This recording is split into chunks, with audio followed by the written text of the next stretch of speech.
जो मंदिर में जाएगा, जो घंटा हिलाएगा, वो भिखारी बनेगा, और जो कॉलेज में जाएगा वो वैज्ञानिक बनेगा, वो डॉक्टर बनेगा, वो इंजीनियर बनेगा। देवकी नंदन जी को स्वर्ग और नरक का सर्टिफिकेट दिया किसने? अरे यदि हम 22 प्रतिज्ञाएं मानते हैं तो जिसको हम छोड़ रहे हैं वो जाने। देवकी नंदन जी को कोई अधिकार नहीं है। देवकी नंदन जी 22 प्रतिज्ञाओं से इतने जो है भयभीत नहीं है। वो भयभीत इससे हैं कि ये दलित, शोषित, पीड़ित, बैकवर्ड का आदमी, शेड्यूल कास्ट का आदमी जब ये रामकृष्ण को नहीं मानेगा तो फिर हमारी झूठी कथा कौन सुनेगा? जिस कथा में आडंबर पाखंड है उसको कौन सुनेगा? जिस कथा में छुआछूत है उसको कौन सुनेगा? जिस कथा में ऊंच नीच है, वर्ण व्यवस्था, उसको कौन सुनेगा? और जब नहीं सुनेगा तो दान नहीं आएगा, और दान नहीं आएगा तो इनके मोटे मोटे पेट नहीं होंगे, और दान नहीं आएगा तो जो 56 प्रकार का भोज है वो इनको खाने के लिए नहीं मिलेगा।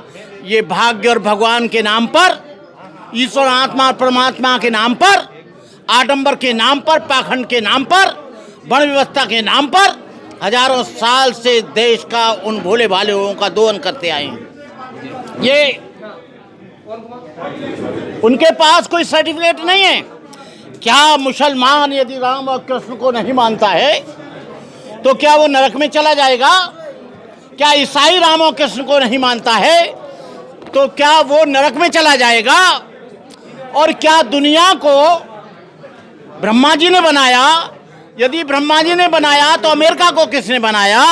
लंदन को किसने बनाया जहाँ ईसाई हैं? आप मस्कट को किसने बनाया?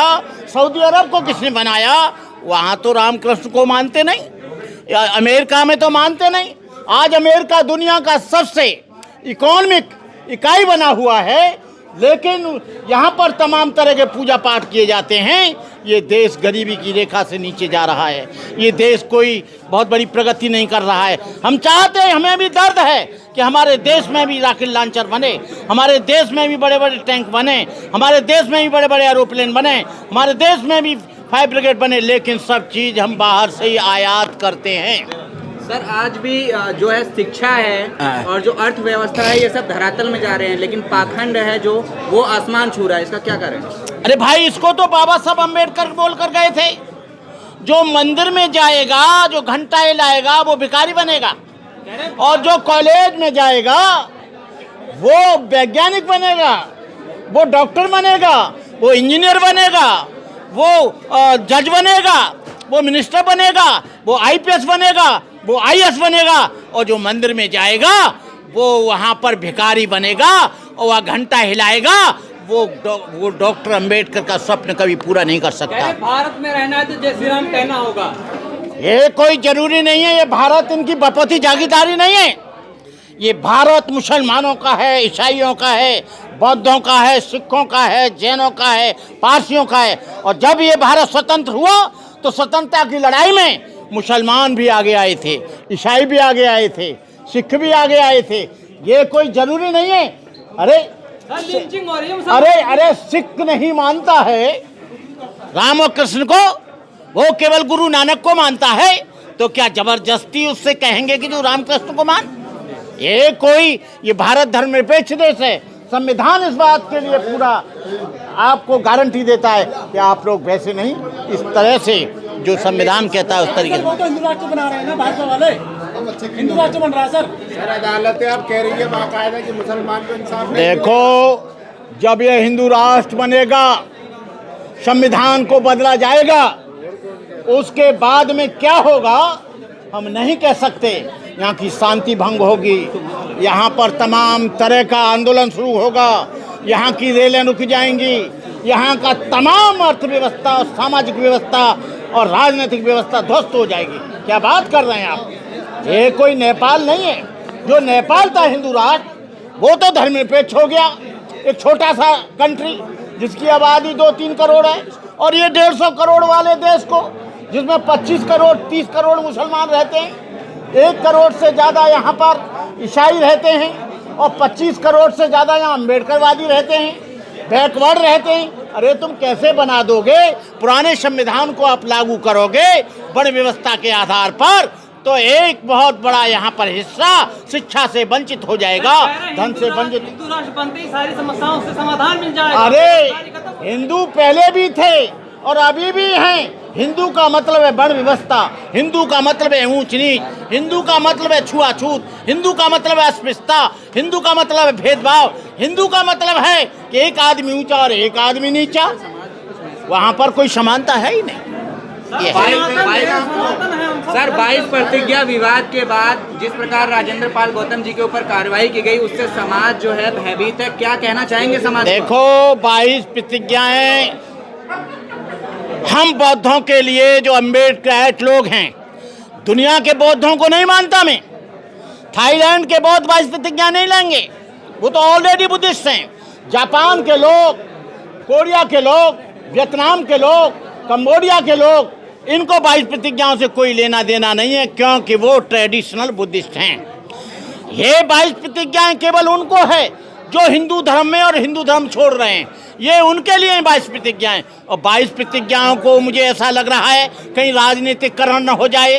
22 प्रतिज्ञाओं का मुझे ऐसा लग रहा है कि लोग राजनीतिक रोटी न सेकने लगें। 22 प्रतिज्ञा का मुझे ऐसा लग रहा है कि बहुत से मैंने अपनी ज़िंदगी में आंदोलन देखे हैं, एक आंदोलन नहीं, 40 वर्ष में मैंने हज़ारों आंदोलन देखे हैं। तूफान की आए, आंधी की तरह आए, तूफान की तरह चले गए, ज्वार भाटा आया फिर बैठ गया। मैं ये आंदोलनों को बहुत नज़दीक से जानता हूँ, इन आंदोलनों को अभी देखता हूँ, अभी इंतजार करते हैं। होता क्या है कि ये लोग राजनीति करते हैं, लेकिन जिस धर्म का प्रचारक होता है उसको अलग कर देते हैं। कुछ चंद लोग उनके चमचे आते हैं और बैठ जाते हैं कुर्सी पर, देते हैं स्टेटमेंट। और जो लोग भीमयान की बात करते हैं, बौद्ध धर्म में 2 ही सेक्ट हैं, एक हीनयान और एक महायान।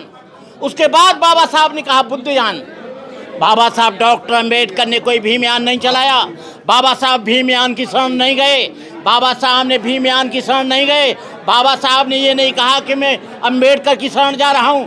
बाबा साहब ने कहा बुद्धं शरणं गच्छामि, धम्मं शरणं गच्छामि, संघं शरणं गच्छामि। और आज जो भीमयान की बात करते हैं, ये इंटरनेशनल कम्युनिटी से, बुद्धिस्ट कम्युनिटी से कट जाएंगे। वो कहेंगे एक अलग से अपना धर्म चला रहे हैं, बौद्ध धर्म की आड़ में ये अपनी राजनीतिक रोटियां सेक रहे हैं। मैं लोगों से कहना चाहता हूं कि बाबा साहब अम्बेडकर को तो हम मानते हैं, बाबा साहब अम्बेडकर को तो हम मानते हैं, बाबा साहब अम्बेडकर का हम आभारी हैं, जिन्होंने भारत में बौद्ध धर्म पुनर्जीवित किया, जिन्होंने भारत में बौद्ध धर्म को पुनः से जीवित किया। प्रतिज्ञाओं से भावनाएं क्यों आहत हो रही है? अरे भाई उनकी आहत क्यों हो रही है? अहम मेरा सवाल है, अभी आपने एक वक्तव्य दिया था जब आप भाषण दे रहे थे, हाँ। कि जब दलितों के ऊपर जुल्म होता है तो वो पुलिस थाने जाते हैं और जो है न्यायिक प्रक्रिया में जाते हैं, लेकिन मेरे ऊपर जब जुल्म हुआ तो मैंने उसका बदला लिया। बाबा साहब ने ही न्यायिक प्रक्रिया बनाए, संविधान बनाए। इस पर सर क्या कहना चाहेंगे? अगर दलितों के ऊपर जुल्म होता है तो वो क्या देखिए करें? सुनिए, यहाँ पर FIR नहीं होती है, वहाँ पर भी वही मनुवादी बैठा है। न्यायालय में न्याय नहीं मिलता है, न्याय की प्रक्रिया बहुत लंबी है। इसलिए मैं कहता हूँ बौद्ध धर्म किसी की हत्या करने की इजाज़त नहीं देता, लेकिन मैं कहता हूँ कि हत्या करने वाले को जिंदा जाने की भी इजाज़त क्यों दी जाए? जो हमारी बहन बेटियों की इज्जत लूटते हैं उनको जाने की इजाज़त क्यों दी जाए? जो हमारे बुद्ध विहारों को लूटते हैं उनको हम लड़ेंगे, अपनी अस्मिता के लिए मरेंगे। ये बात तो संविधान के खिलाफ है ना। संविधान कहता है कि कानून की शरण में जाइए। बाबा साहब ने कहा था, बाबा साहब ने कहा था कि मैंने संविधान ऐसे लोगों को सौंप दिया है जो मनुवादी हैं और ये इम्प्लीमेंट नहीं करेंगे। हाँ। उसके लिए क्या करोगे? आज जल जंगल जमीन के लिए आदिवासी लोग लड़ रहे हैं और झूठा उनको नक्सलाइट बनाकर उनको गोलियों से भूंजा जा रहा है। मुसलमान लोग अपनी अस्मिता के लिए लड़ रहे हैं, उन पर मॉब लैंचिंग की जा रही है। कहने का मतलब ये है हिंदू धर्म के लोग जो हैं, जो उनके धर्म गुरु हैं, वो लगातार बौद्ध को सनातनी बोल रहे हैं, तो क्या जवाब देंगे उनको? जिस धर्म में छुआछूत नहीं है वो सनातनी कैसे हो सकता? जिस धर्म में वर्ण व्यवस्था नहीं है वो सनातनी कैसे हो सकता? भगवान बुद्ध ने कहा न जच्चा वसलो होती, न जच्चा होती ब्राह्मणो, कम्मनो वसलो होती, कम्मनो होती ब्राह्मणो। जन्म से न कोई ब्राह्मण होता है न शूद्र होता है, कर्म से ही ब्राह्मण होता है, कर्म से ही शूद्र होता है। जो आदमी हजारों साल गुजर गए लेकिन ब्राह्मण जाति में जुल्म ले लिया तो वो ब्राह्मण रहा, चाहे वो बलात्कार कर रहा है, चाहे चोरी कर रहा है, चाहे डकैती डाल रहा है। बुद्ध ने कहा जो अच्छा कर्म करेगा वो श्रेष्ठ व्यक्ति होगा, जो खराब काम करेगा वो अश्रेष्ठ व्यक्ति होगा, नीच होगा, उसकी जाति सबसे छोटी होगी।